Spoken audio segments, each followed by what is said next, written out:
the biggest opportunity is about how we keep people independent. Our biggest, so where I work is independent living, and we are trying to keep people in their home for as long as possible. And obviously there comes a time where sometimes that can't happen. However, it doesn't mean they can't then move to our facilities and feel more independent.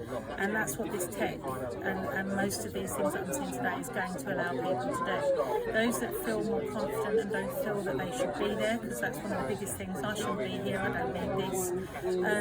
We can put these devices in with their agreement, and it can help them to understand themselves and us to understand and get a good picture of them and what they might need. Also looking at like their future care as well.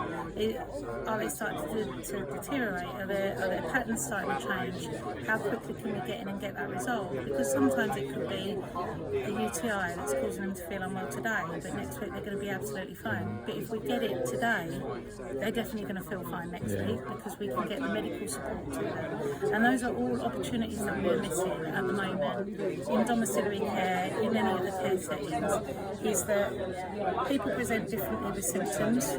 They don't necessarily show that they're confused or they're feeling unwell, and they will always tell you when they're feeling really, really unwell, but not when they're starting to feel unwell. So these sort of systems, when they're monitoring people getting up in the night, how often they're getting up in the night, are they using the toilet more, gives us an indication. Do we need to go and speak to that person and say, how are we getting? Are you feeling okay? We've noticed some differences. Do we need to get you help? So I think it's going to massively support the industry, the care industry itself, in the sense that we can provide more support and more care to people without providing more support and more care to people, if that makes sense.